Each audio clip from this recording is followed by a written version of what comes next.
مولاي صل وسلم دائما أبدا على حبيبك خير الخلق كلهم مولاي صل وسلم دائما أبدا على حبيبك. Assalamualaikum warahmatullahi wabarakatuh. Alhamdulillah wassalatu wassalamu ala Rasulillah Sayyidina Muhammad ibn Abdullah wa ala alihi wa sahbihi wa man walah ma ba'd. Rabbi shrah li sadri wa yassir li amri wa hlul 'uqdatam min lisani yafqahu qawli. Ashhadu an la ilaha illallah wa ashhadu anna Muhammadan 'abduhu wa rasuluh. Amma ba'd. Bapak Ibu para hadirin wal hadirat rahimakumullah, kita bersyukur kepada Allah Rabb semesta alam yang pada kesempatan pagi hari ini kita masih diberikan karunia-Nya, diberikan kesehatan, nikmat sehat walafiat, dan alhamdulillah kita bersyukur atas kesempatan pada pagi hari ini kita bisa sama-sama mentadaburi ayat-ayatnya. Semoga mendapatkan ilmu, maklumat, pengetahuan sehingga menjadikan diri kita sebagai hamba Allah yang lebih optimal dalam beribadah sehingga menjadikan diri kita lebih berkualitas. Salawat dan salam semoga tetap tercurahkan kepada baginda Rasul sallallahu alaihi wasallam serta keluarga, sahabat, dan semoga kita tetap istiqamah di jalan sunnah-sunnahnya. Alhamdulillah pada pagi hari ini insyaallah kita akan melanjutkan tepatnya di 1 Ramadan ini 1441 Hijriah. Alhamdulillah kita masih diberikan umur panjang, sehat, sehingga kita dapat bertemu dengan Ramadan, dan semoga kita dapat melaksanakan amaliyah-amaliyah Ramadan baik yang fardu maupun yang sunnah, dan semoga kita diberikan keberkahan dalam kehidupan kita. Amin ya rabbal alamin. Ustadz Bayu dan kawan-kawan, nanti kalau suaranya kurang jelas tolong langsung disampaikan ya. Bismillahirrahmanirrahim. Kita lanjutkan kajian tafsir sesuai dengan berdasarkan turunnya surat. Insyaallah pada pagi hari ini kita melanjutkan surat yang ketiga secara turunnya, itu surat Al-Muzammil. Pertemuan yang ke-6. Terakhir kita di ayat yang ke-8. Sebelum kita masuk ke ayat yang ke-9 dan yang seterusnya, perlu kita sedikit mereview, memurajaah agar nanti temanya bersambung dan kita bisa memahami dengan baik. Di ayat yang 1 hingga ayat yang ke-4, yaitu ya ayyuhal muzammil qumil laila illa qalila nisfahu aw inqus minhu qalila aw zid alaihi warattilil qur'ana tartila. Ayat 1 hingga 4 itu menunjukkan akan perintah Allah Subhanahu wa taala, yaitu untuk bangun malam, qiyamul lail, dan diakhiri dengan tartil, yaitu tilawah atau membaca Al-Qur'anul Karim. Kemudian di ayat yang ke-5 hingga ayat yang ke-8 itu adalah alasan serta tujuan kenapa Allah Subhanahu wa taala secara khusus memerintahkan kepada Rasul sallallahu alaihi wasallam untuk bangun malam, untuk bertilawah dengan tartil, tadabbur Al-Qur'an, karena akan ada beban, akan ada tugas yang super berat, yaitu menyampaikan risalah Allah Subhanahu wa taala kepada seluruh umat ini. Maka Allah Subhanahu wa taala mengingatkan di ayat yang ke-8 ini, wal kurisma rabbika wa tabattal ilaihi tabtila.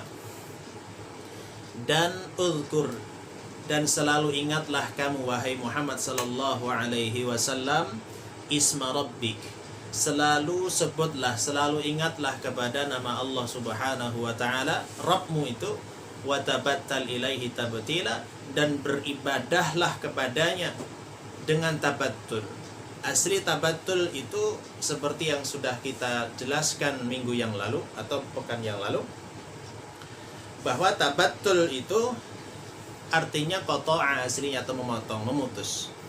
Lalu apa hubungannya tabattul fi ibadah Orang yang mutabattil itu adalah orang yang beribadah sehingga memutuskan hubungannya dengan seluruhnya kecuali hanya kepada Allah saja. Jadi fokus kita kepada Allah, namanya kita mutabattil, atau orang yang benar-benar fokus saat ibadah hanya menghadap Allah Subhanahu wa taala.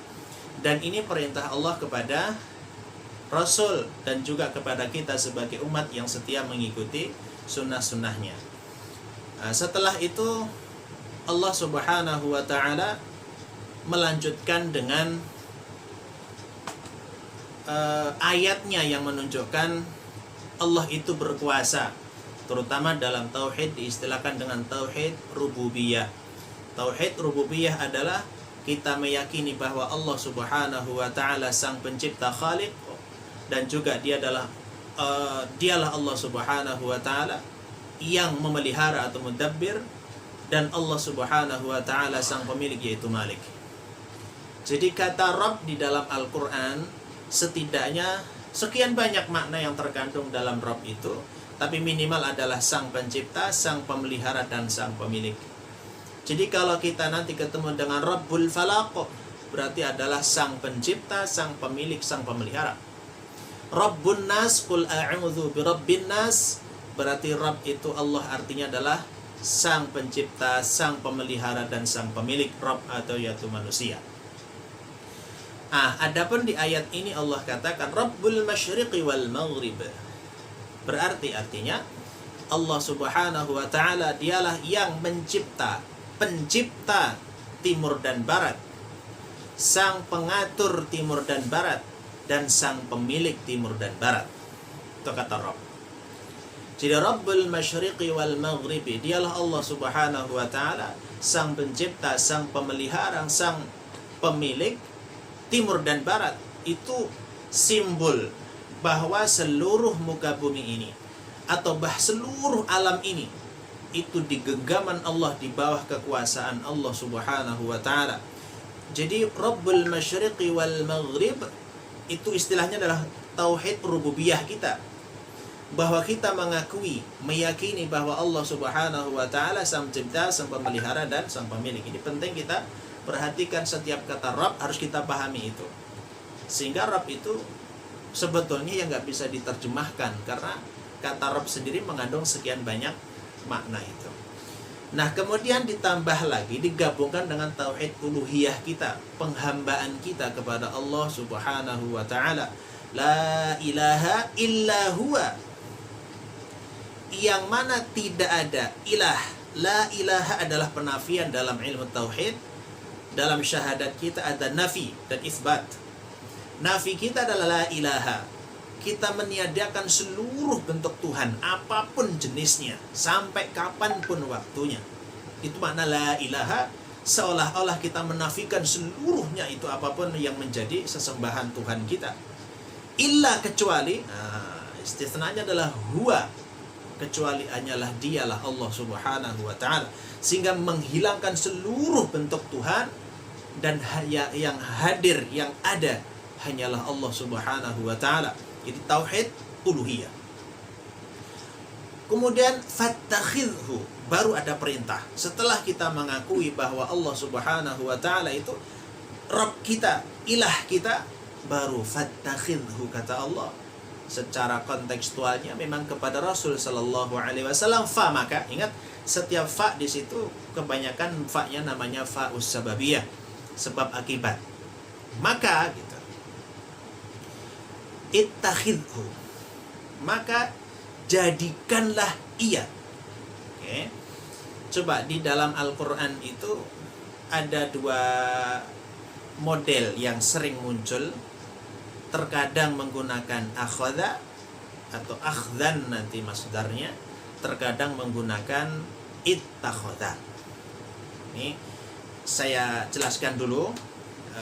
Secara bahasa, akhadha itu mengambil atau memiliki, yang artinya di situ hanya mengambil sesuatu yang sebelumnya belum saya miliki, sebelumnya di luar dari saya. Itu akhadha. Kalau ittakhadha, nah itu ada wazannya ifta'ala namanya. salah satu fungsinya adalah lisoyrurah. Lisoyrurah artinya adalah menjadikan. Ittakhadha artinya menjadikan. Fattakhidhu. Fa maka ittakhidhu. Maka jadikanlah ia, gitu. Ingat ya, akhadha itu mengambil.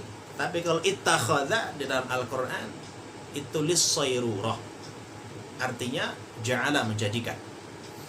Jadi ittakhid artinya jadikanlah ia, Allah Subhanahu wa ta'ala, wakila. Wakil itu bukan sesuatu yang rendah. Wakil itu adalah sebuah pelindung. Artinya di sini, artinya kita jadikan Allah Subhanahu wa ta'ala itu sebagai tempat perlindungan kita, sebagai tempat pengaduan kita, dan kita hanya bertawakal hanya kepada Allah Subhanahu wa ta'ala. Kata wakil juga satu akar kata dengan tawakkul, atau kita sering dengar dengan tawakal. Apa arti tawakal? Kita menyerahkan hasilnya itu kepada Allah Subhanahu wa ta'ala. Wakila itu sebenarnya kita menyerahkan kepada Allah Subhanahu wa ta'ala setiap apapun urusannya.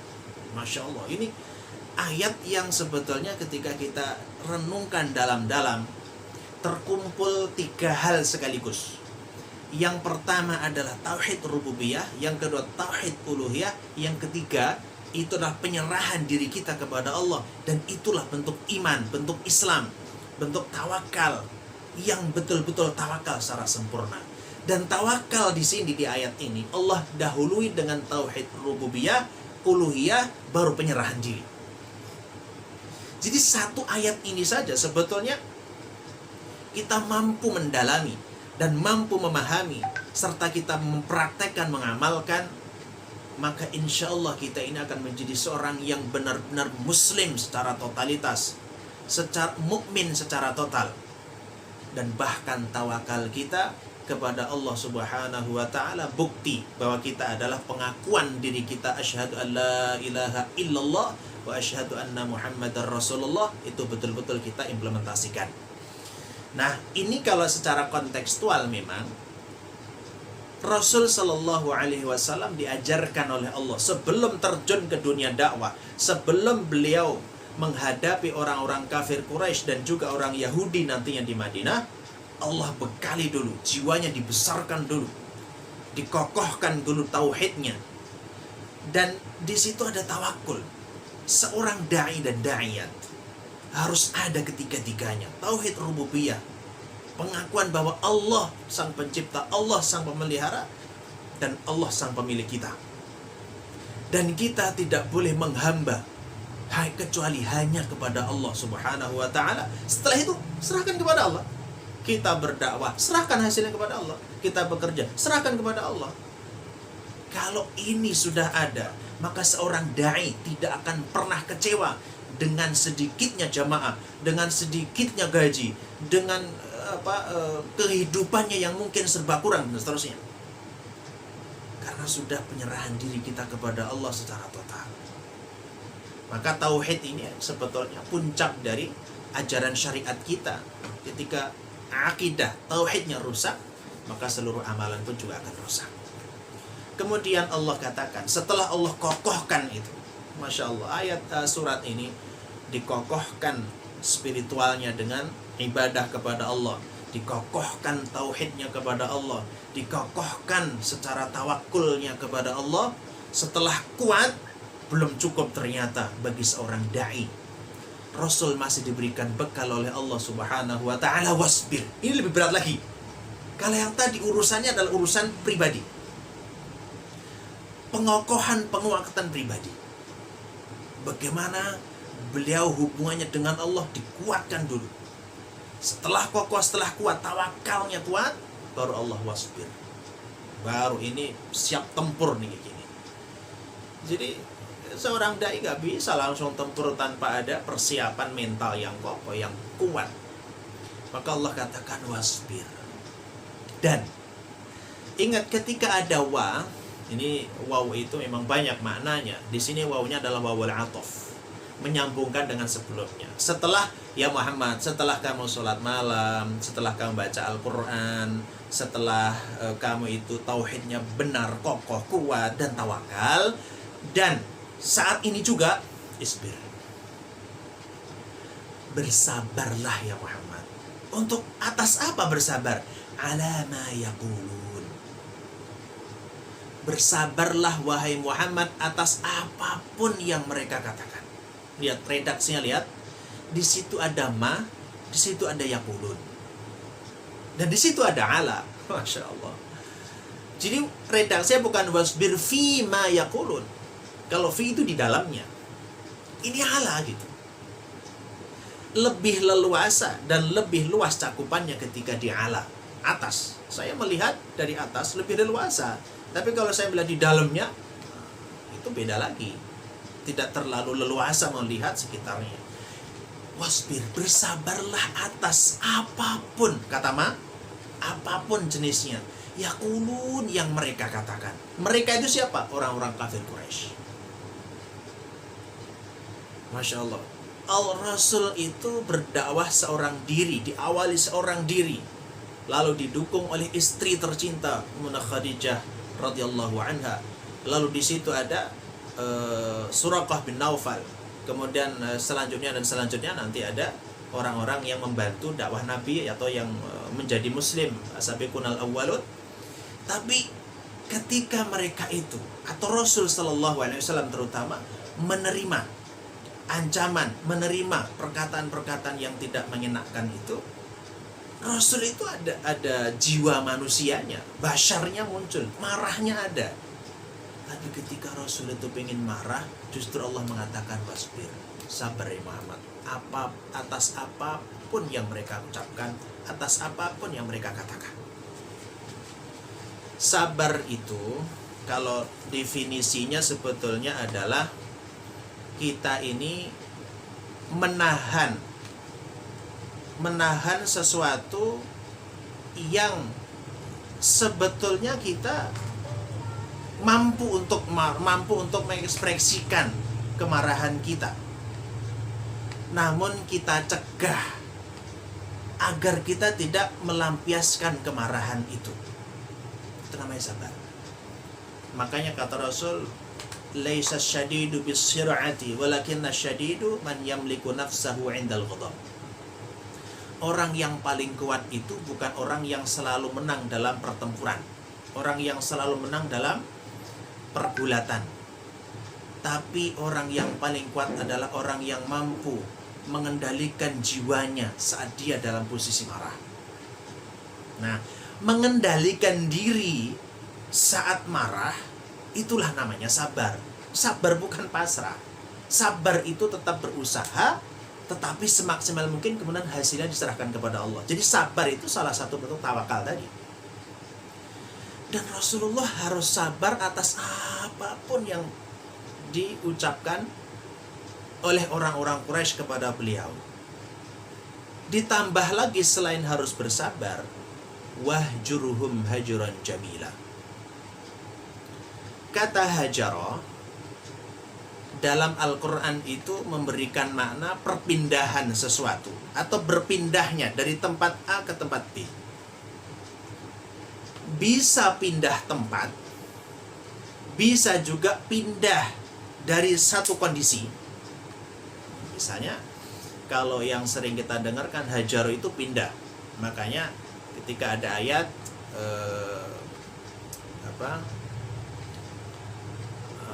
tentang wanita yang membangkang membangkang suaminya, maka diperbolehkan untuk menghajar, bukan menghajar ya. Menghajar itu artinya adalah pisah tempat tidur.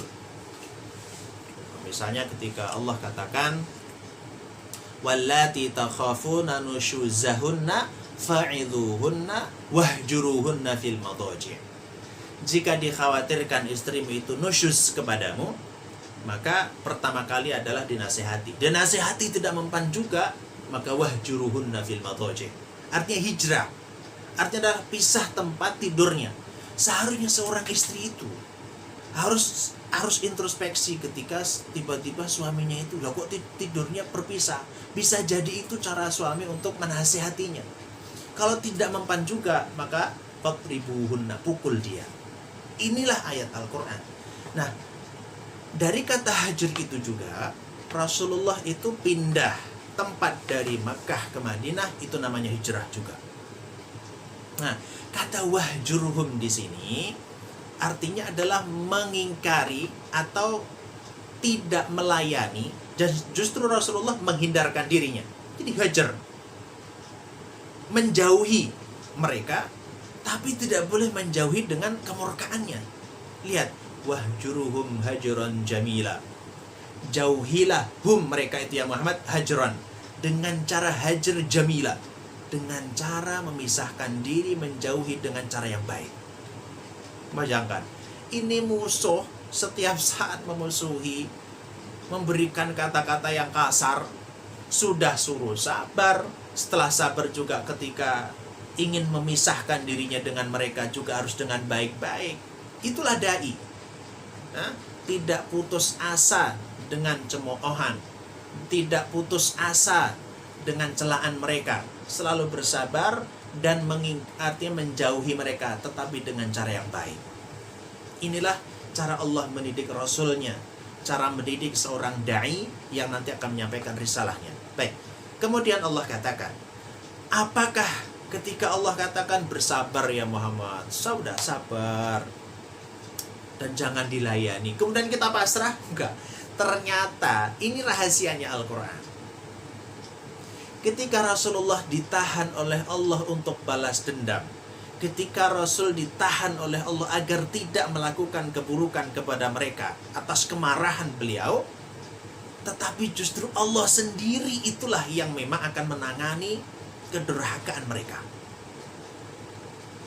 Jadi Masya Allah, ketika kita seorang da'i, kita ahlud da'iyah atau du'at wa da'iyat, ketika dicemooh, dicaci, dimaki, tenang saja. Kenapa? Karena langit nanti yang akan membalas mereka. Allah yang akan langsung membalas. Apa kata Allah? Wadharni wal mukadzibin. Ternyata Allah tidak diam ketika menyuruh, memerintahkan Rasulnya untuk bersabar dan tawakal sudah. Ternyata Allah itu sebetulnya, sudah serahkan kepadaku. Kamu gak perlu bimbang dan kamu tidak perlu ikut campur, gak usah balas dendam. Kata Allah, wadharni. Kata dharni itu menarik, asalnya adalah wadharo. Wadharo itu biasa digunakan untuk ungkapan sesuatu yang memutuskan gitu. Atau meninggalkan sesuatu yang sebelumnya bersama. Itu wadharo juga. Maka ketika di fi'il amr, perintahnya dhar, berarti pisahkan, putuskan, tinggalkan gitu. Biarkan. Kenapa diterjemahkan biarkan? Kita membiarkan itu berarti memutuskan hubungan saya dengan dia gitu. Berarti Rasulullah diperintahkan, putuskan hubunganmu dengan mereka. Artinya tinggalkan mereka, biarkan mereka. Walmu. Tapi ni di situ, dhar ni berarti tinggalkan untukku. Jadi Allah mengatakan, ya Muhammad, kamu tidak perlu risau, kamu tidak perlu gelisah, kamu tidak perlu balas dendam kepada mereka atas kekesalanmu kepada mereka. Tinggalkan dia untukku. Wal mukadzibin, orang-orang pendusta itu urusanku, kamu tidak perlu ikut campur. Ini lebih mengerikan sebetulnya. Karena dalam kasat matanya memang Rasulullah bersabar. Tapi di balik itu Allah yang sudah mempersiapkan azabnya untuk mereka. Tapi lihat azabnya, lihat bagaimana cara Allah untuk menyiksa mereka. Ulin na'mati wa mahilhum qalila. Mereka itu ulin na'mah. Jika dilihat dari segi redaksi, na'mah itu memang tidak banyak muncul di dalam Al-Quran. Na'mah itu hanya 2 kali, yaitu nanti di surat ini dan juga di surat Ad-Dukhan nanti ya. Surat Ad-Dukhan ayat 25 hingga 27. Kata na'mah itu memang satu akar kata dengan ni'matun, na'im, an'um, na'ma, dan seterusnya. Itu satu akar kata yang sama, nikmatun, nikmat. Hanya bedanya gini. Jika Allah menggunakan kata nikmatun, itu artinya kenikmatan yang terbatas, nikmat yang hanya satu, dua gitu. Dan itu biasanya diiringi dengan kesusahan, kepayahan. Maka kenikmatan di dunia ini hanya nikmatun. Dan ingat, senikmat-nikmatnya dunia pasti diiringi dengan ketidaknikmatan, kepayahan dan kesusahan. Contoh, nikmatnya bagi orang yang sekolah itu ketika wisuda. Tapi sebelum wisuda harus berjuang, ada UTS, ada UAS, dan seterusnya. Orang yang mendapatkan gaji ketika bekerja itu senang saat menerima gaji, tapi harus diiringi dengan kepayahan, yaitu bekerja. Itu nikmatun namanya. Tapi nanti Masya Allah ketika di surga Allah ganti, redaksnya bukan nikmatun, tapi apa? Naim. Fi jannatin naim. Naim itu kenikmatan yang terus menerus, tidak terputus dan semakin lama semakin nikmat. Itu naim. Beda lagi dengan nakmah. Nah ini, nakmatun itu Allah gunakan biasanya untuk negatif nakmah itu. Karena nakmah itu seolah-olah memberikan kenikmatan yang terus-menerus, tapi sebetulnya nanti itu adalah awal dari siksa yang setelahnya itu nanti akan ada siksa. Itu nakmah. Kenikmatan yang terus bertambah, kenikmatan yang terus naik, entah itu kemewahan hartanya yang bertambah, baik itu keluarganya yang bertambah, baik apapun keinginan dari kebahagiaannya dituruti, dan seterusnya, itu nakmah. Mereka itu memiliki kenikmatan-kenikmatan kemewahan itu, tapi ingat, wa mahilhum qalila. Ya Muhammad, mahil. Kata mahil itu aslinya pelan-pelan. Jadi orang Arab kalau misalkan mahlan, misalkan naik taksi gitu, naik taksi cepat-cepat, kemudian kita bilang mahlan ya akhi, mahlan. Mahlan itu artinya pelan-pelan. Apa hubungannya? Wa mahilhum berarti pelan-pelan, berikan tangguhan kepada mereka ya Muhammad. Qalila, sedikit. Artinya berikanlah tangguhan kepada mereka. Sesungguhnya mereka itu sudah disiksa oleh Allah. Hanya bentuk sisaan secara langsung itu sebetulnya menunggu sesaat lagi. Mamahilhum qalila, sedikit. Agar mereka seolah-olah menerima kenikmatan dari Allah. Padahal itu adalah muqaddimah, pendahuluan dari siksa. Jadi sebetulnya kesenangan yang diiringi dengan kemaksiatan, kesenangan, kemewahan, kemegahan, tapi diiringi dengan kemaksiatan, kekafiran, itu sebetulnya azab. Jadi wadharni wal mukadzibin, kata Allah, biarkan mereka ya Muhammad, itu urusanku. Mereka saya berikan nikmat, saya berikan tangguhan bagi mereka untuk menyiksanya. Kepada Allah katakan, inna ladaina ankala wa jahima. Lalu Allah kemudian mengancam mereka. Ini kita runut. Jadi setelah Allah itu berbicara tentang pribadi Rasul yang dikokohkan, yang dikuatkan, kemudian berbicara tentang kesabaran dan juga tawakal kepada Allah, kemudian Allah memastikan bahwa Muhammad SAW itu akan diselamatkan oleh Allah. Wadharni wal mukadzibin, karena urusan Allah yang akan membalas mereka. Jadi ingat, kita ketika disakiti oleh orang, dizalimi oleh orang, ditipu oleh orang, kita punya Allah. Kalaupun kita belum sempat dan tidak bisa membalas, ada Allah yang siap untuk membalas. Jangan pernah ada di dalam hati kita untuk balas dendam, karena sebetulnya balas dendam itu tidak menyelesaikan permasalahan. Misalnya disakiti orang, saya menyakiti ganti, nanti anak saya menyakiti juga, nanti anak keturunannya saling menyakiti. Serahkanlah kepada Allah. Kenapa kita membebani diri dengan sesuatu yang sudah Allah jamin bahwa Allah tidak pernah luput dari segala macam, pasti akan dibalas oleh Allah Subhanahu wa taala. Nah, setelah itu semuanya, baru ini seakan-akan peluru yang dihujamkan atau diarahkan kepada orang-orang kafir atau orang-orang yang mencela Nabi itu. Inna ladaina ankala wa jahima. Sesungguhnya ladaina, kata Allah, ladai itu untuk menunjukkan kepemilikan sebetulnya. sesungguhnya milik kami gitu. Ladaina, di depan kami, di hadapan kami, di sisi kami, kata Allah. Kenapa pakai kami? Karena ketika Allah menyiksa orang-orang kafir, Allah memerintahkan kepada para malaikatnya. Karena melibatkan malaikat, maka nahnu di situ. Inna ladaina ankalan. Ankal itu sama dengan nakal. Nah, bahasa kita juga ada nakal ya. Nakal itu artinya sesuatu yang menghalangi sebetulnya. Kemudian kenapa diterjemahkan itu belenggu? Karena belenggu itu kan menghalangi orang untuk beraktivitas. Ankalan, sesungguhnya di hadapan kami, di sisi kami, kata Allah, itu ada ankalan.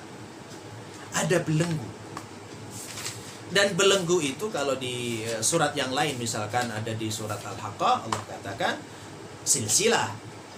Ya, misalkan summa fi silsilatin dzar'uha 70 dzira'an fasluku. Itu bentuk dari ankalannya. Tapi kalau ankalan sangat umum. Apapun yang alat untuk membelenggu. Mengancam kepada orang kafir, sesungguhnya di sisi kami, kata Allah, itu ada belenggu-belenggu wajahima, dan juga ada neraka jahim.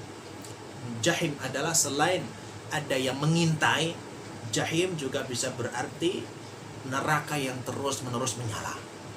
Inilah jahim. Kemudian Allah terangkan wa ta'aman, dan di neraka juga ada ta'am, ada makanan.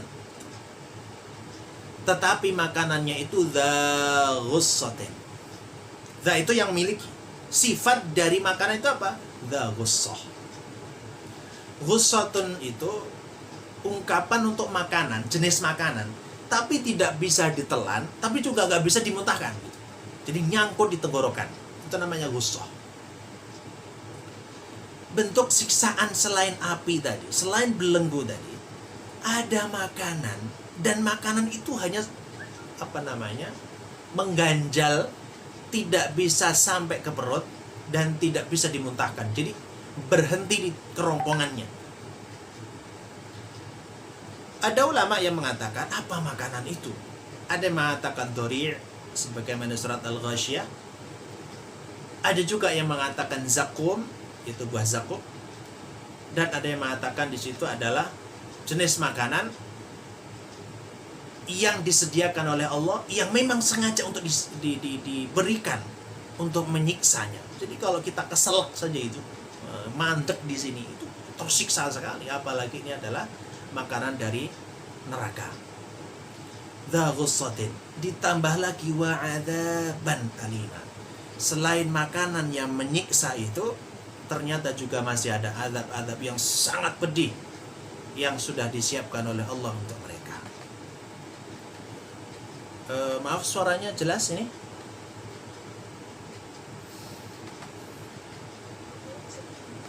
Jelas? Apa? Kalau putus nanti selalu bilang aja ya. Sekarang putus nggak? Sekarang putus? Oke, nanti kalau putus kasih tahu ya. Nah, kemudian Allah menggambarkan kapan terjadinya siksaan Allah Subhanahu wa taala yang sudah disebutkan tadi, yaitu yauma tarjuful ardu wal jibalu wa kanatil jibalu katsiban mahila. Pada hari yauma, yaumun itu menunjukkan sebuah masa. Kalau diterjemahkan itu memang hari, tapi harinya itu apakah hari seperti kita yang terdiri dari 24 jam? Wallahu a'lam bishawab. Karena ada i'jazul adadi fil Quran. Jadi ada yang meneliti bilangan-bilangan di dalam Al-Quran. Ternyata kata yaum di dalam Al-Quran itu muncul sebanyak 365 kali. Dan itu sesuai dengan hari ternyata ya, jumlah hari dalam satu tahun. Artinya yauma pada hari di mana tarjuful ardu. Rojafa itu seperti kita ketemu dengan orang yang memusuhi kita. Begitu Dredeg, dredeg itu apa? Bergoyang, bergoncang, gitu ya. Bukan bergoyang, ini bergoncang. Hatinya berdetak dengan sangat kuat. Tarjufu, artinya kegoncangan. Yauma tarjuful ardu wal jibalu. Pada hari ketika bumi dan pegunung-gunung itu digoncangkan, bergoncang. Atau zalzal, ya. Wa kanatil jibalu, dan pada saat itu al-jibal, sehingga ketika gunung dan bumi ini digoncangkan dengan sangat keras, sehingga gunung-gunung itu menjadi kathiban. Kathiban itu tumpukan-tumpukan pasir yang sebetulnya sebelumnya dia adalah bebatuan, untuk menunjukkan apa? Kedahsyatan pada hari kiamat. Kalau kita bayangkan agak sulit, karena gunung-gunung kita emang sudah pasir dalamannya. Bayangkan di Saudi atau di Arab atau di Timur Tengah yang pegunungannya adalah terbuat dari batu. Nah, gunung-gunung batu itu suatu saat akan menjadi debu, pasir yang bertumbukan mahila. Mahil adalah yang bertebaran, mengalir bahkan. Artinya ketika suatu saat nanti bumi dan gunung itu digoncangkan oleh Allah Subhanahu wa ta'ala, dan kemudian gunung-gunung itu akan berubah menjadi tumpukan pasir yang berserakan, mahila. Ini menunjukkan gambaran dahsyatnya ketika hari kiamat, yang itu sebetulnya memulai siksanya bagi orang-orang kafir yang mencela Rasul sallallahu alaihi wasallam, mencela orang-orang yang menyampaikan kebenaran kepada manusia. Kemudian secara kontekstual, ayat tersebut memang ditujukan kepada orang-orang kafir, orang Quraisy saat itu. Diancam dengan azab, diancam dengan kedahsyatan kiamat. Ternyata tidak memberikan jera kepada mereka, dan mereka tetap melakukan kekafiran, tetap mengganggu dakwah Nabi Shallallahu Alaihi Wasallam. Tidak menerima wahyu dari Allah. Kemudian Allah katakan, Inna arsalna ilaikum rasulan. Sesungguhnya kami, kata Allah, arsalna ilaikum. Kum itu kalau di sini berarti kepada orang kafir Quraisy.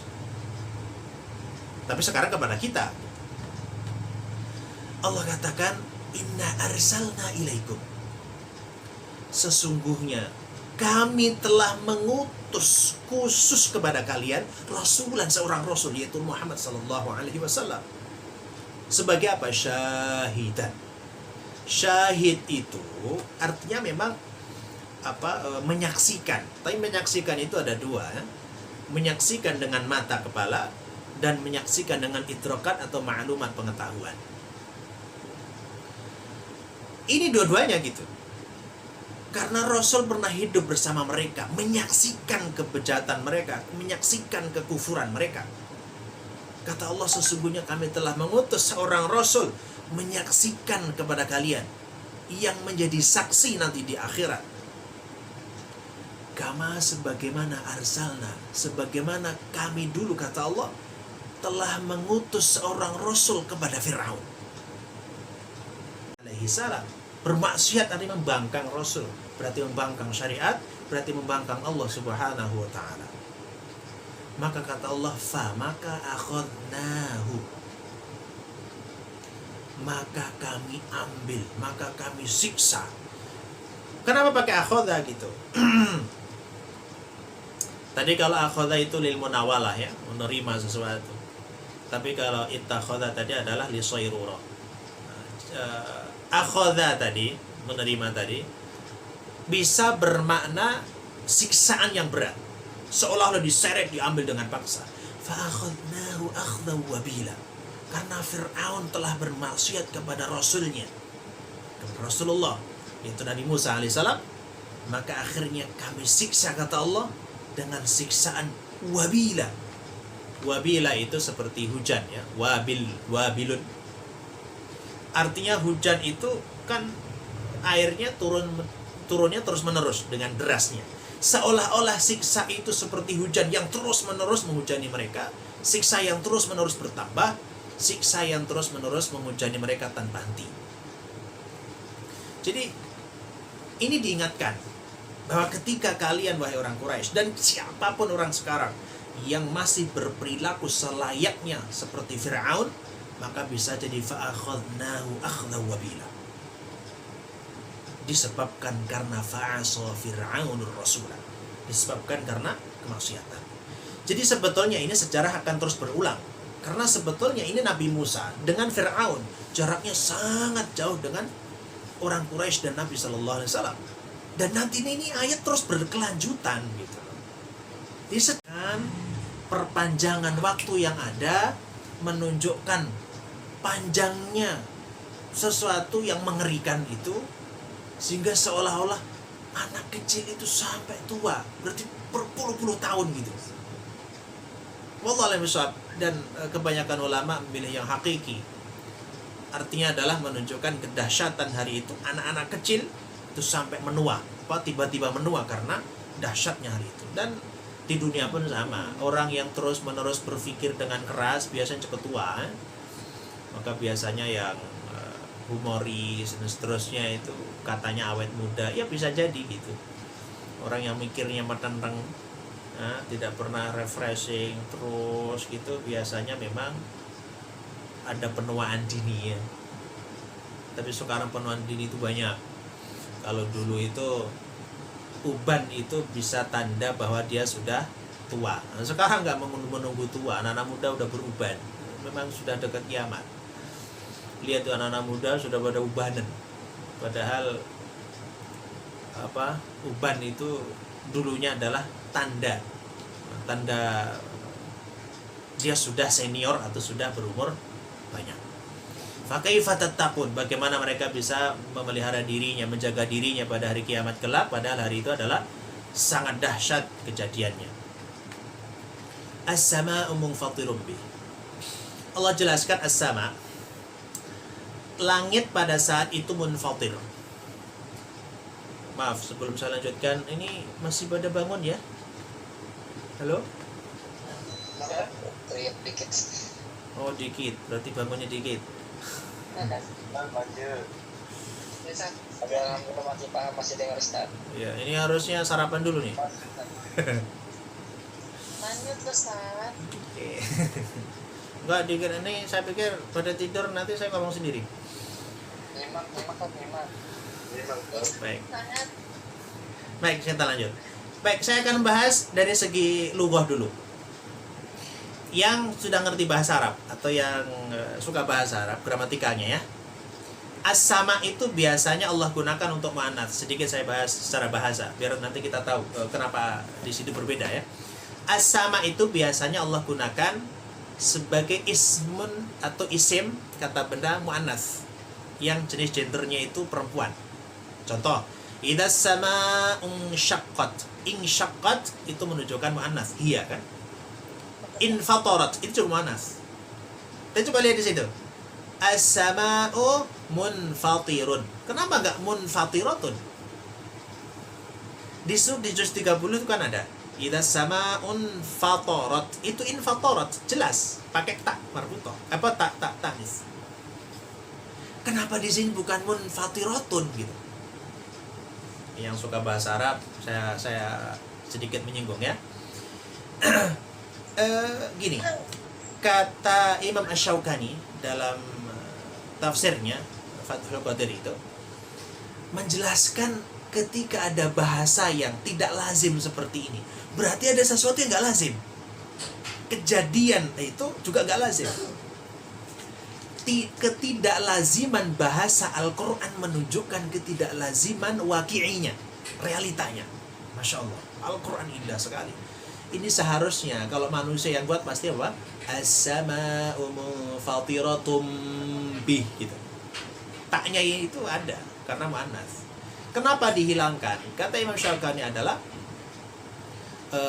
munfatir itu litanzilis sama manzilata syai' likauniha qad taghayyarat. Untuk menunjukkan bahwa kondisi saat itu langit itu tidak seperti langit yang sekarang. Masya Allah. Karena sudah terbelah ketika terjadi kiamat. Langit tidak lagi kokoh seperti yang kita lihat saat ini. Maka Allah rubah itu bahasanya untuk menunjukkan perubahan bentuk dari yang semula.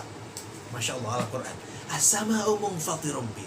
Saat itu langit akan terbelah bihi, dengan goncangannya tadi, dengan kejadian kiamat tadi. Bayangkan langit sekarang kokoh, langit tanpa tiang, tapi suatu saat akan infitor, akan terbelah, terpecah.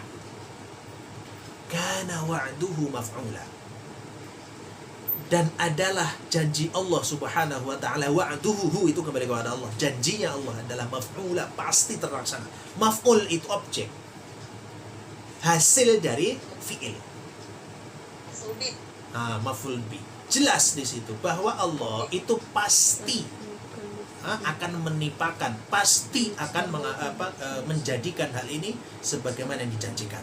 Tapi menarik, Al-Quran itu kadang pakai wa'dun, kadang pakai wa'idun. Nah, kalau Allah menggunakan wa'dun biasanya halnya positif. Kalau wa'id itu biasanya ancaman. Beda dikit, beda makna ya. Ini maksudnya adalah janji Allah itu pasti akan terjadi. Janji yang mana? Janji bahwa pertama, Rasul akan dijaga, orang kafir akan disiksa, kiamat akan tiba dengan begitu dahsyatnya. Semua itu janji Allah. Dan innallaha la yukhliful mi'ad. Dan Allah tidak pernah menyelisihi janjinya. Itu maksud dari wa kana wa'duhu maf'ula. Kemudian Allah katakan, inna hadhihi tadhkirah. Sesungguhnya hadhihi, semuanya tadi, mulai dari peringatan untuk orang kafir, mulai dari azab mereka sudah disiapkan di neraka, sampai nanti dimulai dari kiamat dan seterusnya, semua ini adalah tadhkirah. Dzal kaf ra artinya mengingat. Zikir itu mengingat. Jadi kita sebetulnya mengingat Allah itu juga sudah zikir secara lughah ya. Secara bahasa ketika kita melihat gunung, kemudian ya Allah, ini gunung Kau yang menciptakan, itu zikir gitu. Secara lafaz, ya zikir harus dilafatkan. Misalkan subhanallah, alhamdulillah, Allahu akbar, atau baca Al-Quran, ini juga zikir semua. Kenapa kemudian membaca Al-Quran bisa bermakna zikir? Karena setiap baca Al-Quran kita ingat Allah. Yang penting ingat, itu namanya zikir.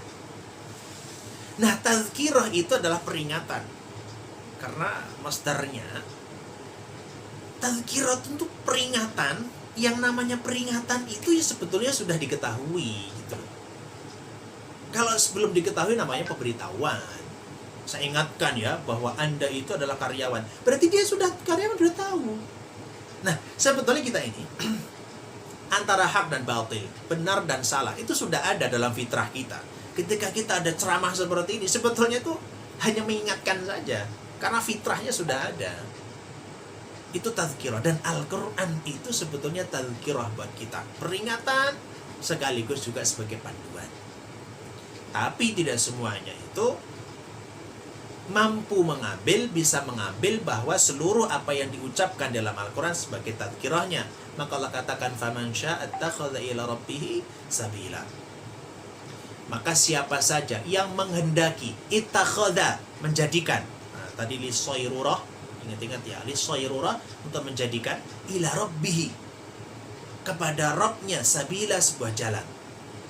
Artinya siapapun yang menghendaki tazkirah tersebut, niscaya dia mampu menempuh sampai kepada jalannya Allah Subhanahu wa ta'ala yang lurus, sehingga dia menjadi ahlu surga. Itulah yang diingatkan oleh Allah kepada Rasul sallallahu alaihi wasallam, serta himbauan dan juga peringatan kepada orang kafir. Baik, saya kira ini yang dapat saya sampaikan. Satu ayat lagi karena panjang, nanti kita selesaikan di pertemuan berikutnya. Hatanallahu ayyakum, subhanakallahumma bihamdika asyhadu an la ilaha illa anta astaghfiruka wa atubu ilaik. Assalamualaikum warahmatullahi wabarakatuh.